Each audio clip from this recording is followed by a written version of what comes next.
Selamat siang semuanya kepada teman-teman saya dan terlebih juga kepada Bapak Rafael Lisinus Ginting SPD MPD. Dan selanjutnya kami akan mempresentasikan hasil diskusi kami mengenai dasar pengembangan sistem informasi bimbingan dan konseling. Selanjutnya agenda. Yang pertama adalah dasar pengembangan sistem informasi. Lalu yang kami akan jelaskan itu ada 5, yaitu yang pertama definisi pengembangan sistem informasi, yang kedua hal mendasar dalam pengembangan sistem, yang ketiga alasan diperlukan pengembangan sistem informasi, yang keempat sejarah perkembangan sistem informasi, yang kelima pendekatan pengembangan sistem informasi. Lalu yang kedua, dasar pengembangan sistem informasi, bimbingan konseling. Lalu kami memiliki tahap pengembangan sistem informasi. Lalu terakhir ketiga, kesimpulan dan saran. Selamat menonton. Lalu saya akan memperkenalkan diri dan teman-teman saya. Yang pertama adalah Biser Briro, yang kedua Christine Tambunan, yang ketiga Azahwa Nauli Putri Sihaan, yang keempat Sonia Margareta Silalai, yang kelima Muhammad Rian Ramadan, yang keenam saya sendiri Hotma Partogi Tambunan. Baik, dasar pengembangan sistem informasi akan dijelaskan oleh teman saya.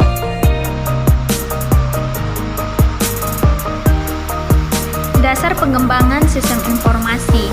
Jadi dalam membuat suatu sistem informasi ini merupakan sistem pengambilan keputusan dengan menggunakan metode Simple Multi Attribute Rating Technique atau SMART, yang merupakan metode dasar. Pada teorinya setiap alternatif ini tuh terdiri dari beberapa ciri-ciri yang memiliki keunggulan sendiri. Itu menurut Suryanto dan Muhammad Safrizal pada tahun 2015. Jadi menurut mereka teknik SMART ini itu cocok untuk dilakukan atau digunakan dalam pembuatan sistem informasi bimbingan dan konseling, karena faktanya guru bimbingan dan konseling ini tuh mengalami banyak kesulitan dalam melakukan pencarian data pelanggaran siswa dikarenakan begitu banyaknya arsip data. Nah, perlu kita ketahui lagi atau kita balik lagi ke pelajaran sejarah bahwa setiap perkembangan zaman, setiap tahun dari tahun ke tahun itu sistem informasi berkembang. Dulu di zaman prasejarah, penyampaian informasi itu dimulai dengan adanya gambar-gambar seperti di dinding, di goa, di batu, dalam bentuk prasasti gitu kan. Ini merupakan bagaimana masyarakat itu menyampaikan informasi yang mereka dapat gitu untuk mereka bagi seperti itu. Juga pada tahun 1940 saat Perang Dunia Kedua, sistem informasi ini tuh digunakan oleh militer untuk mengirim dan menerima data atau dokumen-dokumen penting. Jadi data itu atau dokumen itu disimpan dalam bentuk magnetic tape pada zaman Perang Dunia Kedua. Jadi dalam membuat sistem informasi ini juga ada faktor yang mempengaruhinya, seperti faktor eksternal dan internal. Jadi kalau eksternal ini tuh lebih bagaimana ilmu pengetahuan itu sedang berkembang atau ada gitu. Kemudian teknologinya bagaimana di zaman itu atau di lingkungan itu. Kalau yang untuk internal ini lebih ke internalnya sih, lebih ke diri atau ke medianya yang akan dikembangkan sih sebenarnya, karena meliputi softwarenya, hardwarenya, aplikasinya itu seperti apa yang akan dipakai gitu kan. Jadi kalaupun kita ingin membuat suatu sistem informasi, kita juga harus menimbangkan harus ada faktor pertimbangan. Maksudnya ini harus ada penimbangan dalam perencanaan. Perencanaan sistem maksudnya di lingkungan itu menerima tidak pengembangan sistem. Masalahnya di lingkungan itu seperti apa yang cocok untuk kita kembangkan di lingkungan itu. Karena kita harus melakukan fungsinya sih sebenarnya. Fungsinya itu bagaimana, strukturnya itu bagaimana keunggulannya, bagaimana budaya dan politik di lingkungan itu seperti apa gitu kan. Investasi dalam bidang teknologi informasi itu seperti apa gitu, bagaimana kemampuan atau skill mereka dalam menanggapi pengembangan sistem informasi ini gitu. Karena tahap pengembangan sistem informasi ini juga cukup membutuhkan sumber daya manusia itu sendiri atau lingkungannya gitu. Jadi harus ada penerimaan dari mereka gitu. Kemudian kita perlu ingat bahwa informasi ini nggak akan pernah ada, nggak akan terbentuk kalau misalnya datanya itu tidak ada gitu. Jadi kalau datanya tidak ada, informasinya ya tidak ada gitu, karena nggak ada yang akan dibagikan kayak gitu. Jadi begitu pentingnya peranan data ini gitu, karena menjadi informasi yang berkualitas gitu. Keakuratan data yang sangat sangat akurat lah seperti itu akan membentuk keluaran informasi yang akan terbentuk seperti itu. Misalnya gini, kita tahu nih adanya invasi Rusia dan Ukraina gitu kan. Kita hanya ingin menyampaikan itu kepada orang lain, misalnya seperti itu. Tapi kita nggak tahu nih permasalahan itu seperti apa yang membuat atau apa faktor-faktor mereka itu bisa invasi gitu kan, atau bisa perang lah seperti itu. Kita kan nggak tahu. Jadi data-datanya itu juga nggak akurat. Data-data yang ingin kita sampaikan ke masyarakat lain juga tidak akan akurat gitu, karena nggak ada data-datanya gitu. Kita hanya ingin atau kita hanya mengatakan bahwa Ukraina melakukan invasi ke Rusia atau sebaliknya gitu kan. Cuman kita tidak bisa menjelaskan lebih ke masyarakat karena datanya itu kurang. Maka dari itu maksudnya di sini adalah informasi itu nggak akan pernah ada kalau nggak ada datanya. Jadi data sangat penting dalam informasi.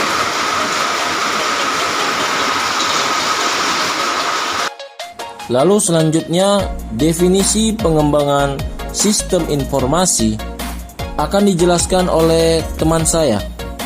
Definisi pengembangan sistem informasi. Pengembangan sistem informasi sering disebut proses pengembangan sistem atau system development. Pengembangan sistem merupakan penyusunan suatu sistem yang baru untuk menggantikan sistem yang lama secara keseluruhan atau memperbaiki sistem yang telah ada. Terdapat pendapat yang menjelaskan mengenai definisi dari pengembangan sistem. Yang pertama, pengembangan sistem merupakan suatu proyek yang harus melalui proses pengevaluasian seperti pelaksanaan proyek lainnya. AMSA 2008. Yang kedua, pengembangan sistem berarti menyusun sistem yang baru untuk menggantikan hal mendasar dalam pengembangan sistem. Pengembangan dipengaruhi sejumlah hal, yaitu yang pertama, produktivitas. Dibutuhkan sistem yang lebih banyak, lebih baik, dan lebih cepat. Hal ini membutuhkan lebih banyak penganalisa sistem yang berkualitas. Yang kedua, reliabilitas. Waktu yang dihabiskan untuk tes sistem secara umum menghabiskan 50% dari waktu total pengembangan sistem. Yang ketiga, maintainabilitas. Perawatannya itu mencakup yang pertama, modifikasi sistem sesuai pengembangan perangkat dan meningkatnya kecepatan pemrosesan. Yang kedua, modifikasi sistem sesuai pengembangan kebutuhan pemakainya. Alasan diperlukan pengembangan sistem informasi akan dijelaskan oleh teman saya. Pengembangan sistem informasi. Yang pertama itu, adanya masalah yang timbul dari sistem yang lama. Yang kedua, untuk meraih kesempatan-kesempatan dalam berbagai hal. Yang ketiga, adanya instruksi dari pimpinan atau adanya peraturan dari pemerintahan. Nah, di slide ini, sejarah perkembangan sistem informasi. Perkembangan peradaban manusia diiringi dengan perkembangan cara penyampaian informasi yang dikenal dengan istilah teknologi informasi. Teknologi informasi ini sudah ada sejak zaman dahulu, mulai dari gambar-gambar yang tidak bermakna di dinding-dinding gua, letakkan tonggak sejarah dalam bentuk. Baik, selanjutnya pendekatan pengembangan sistem informasi akan dijelaskan oleh teman saya.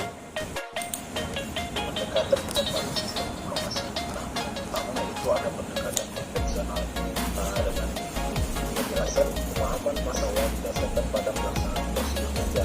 Yang kedua, pelaksanaan pengembangan diawali dengan melihat alur dari satu model organisasi ke organisasi lainnya. Nah, yang ketiga, secara historis dapat untuk mengembangkan sistem pengolahan transaksi yang ada di sistem fisik. Nah, yang kedua yaitu pendekatan fungsional. Dengan ini, dekomposisi permasalahan dilakukan berdasarkan fungsi atau proses secara hierarki, mulai dari konteks sampai proses paling kecil. Nah, yang kedua, pengembangan dilaksanakan dengan melihat fungsi atau proses yang harus dilaksanakan oleh sistem. Data yang dimasukkan dan keluaran, sumber dan tujuan data, serta tempat penyimpanan data. Nah, yang ketiga yaitu pendekatan struktur data. Sifat pengembangan adalah struktur data dan tujuan masukan dan keluaran yang digunakan alur sistem. Yang kedua, struktur tersebut kemudian dinyatakan secara hierarki dengan menggunakan selection dan repetition sampai terlihat proses pembuatan. Keempat itu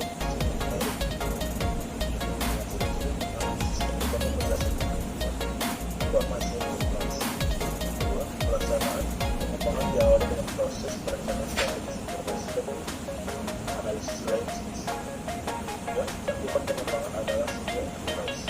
Keempat, dan organ tools. Nah, terakhir itu pendekatan objek. Sudut pandang pengembangan sistem dilakukan berdasarkan objek yang ada dalam sistem. Kedua, sistem dipandang sebagai kumpulan objek yang berpunya digunakan data dan operasi atau layanan yang saling berinteraksi satu dengan lain. Ketiga, sistem objek dalam sistem dapat menerima pewarisan atau generasi gabungan komponen. Yang terakhir itu sistem objek dapat mempunyai kemampuan polimorfisme. Dasar pengembangan sistem informasi dengan konsumen. Berdasarkan hasil wawancara, terdapat beberapa masalah pada layanan pembiayaan konsumen. Pertama, banyak poin pelanggaran yang tidak terakumulasi karena pencatatan masih manual sehingga sanksi tidak sesuai. Nah, berdampak pada hasil nilai angka pribadi yang memerlukan untuk poin pelanggaran sebagai salah satu indikator. Kedua, kurang efektifnya fungsi surat panggilan orang tua yang jarang disampaikan oleh siswa yang bersangkutan. Dan terakhir, proses input dan counseling yang terasa terlalu banyak menggunakan aktivitas dari pengambilan data dan analisa permasalahan buat analisa kebutuhan sistem sedangkan untuk mengembangkan sistem metode waterfall yang meliputi analisis kebutuhan, desain, implementasi, kemudian penyelenggaraan.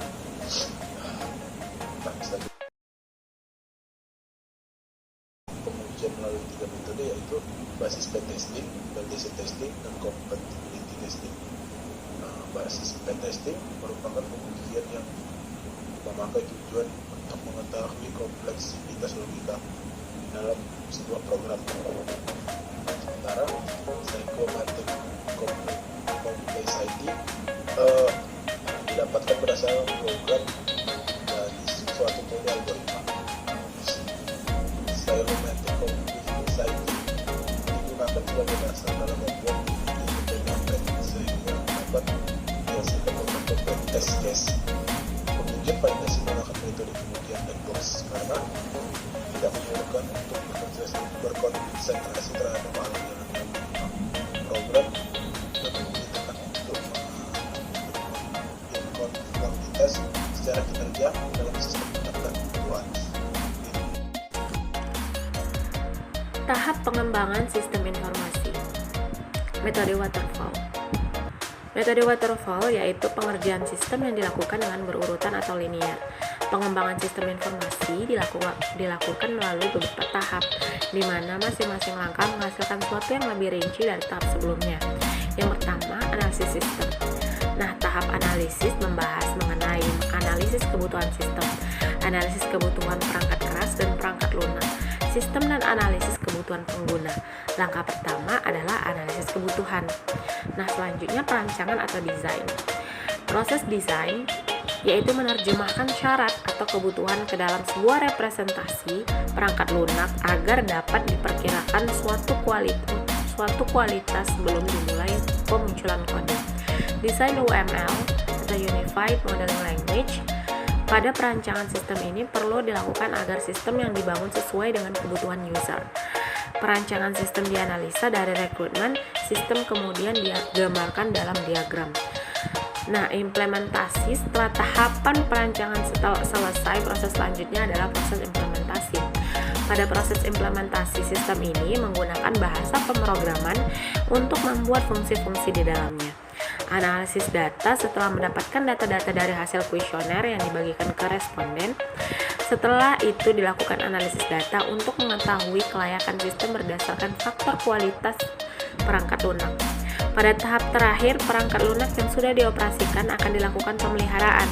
Nah, pemeliharaan memungkinkan pengembang untuk melakukan perbaikan atas kesalahan yang tidak terdeteksi pada tahap-tahap sebelumnya.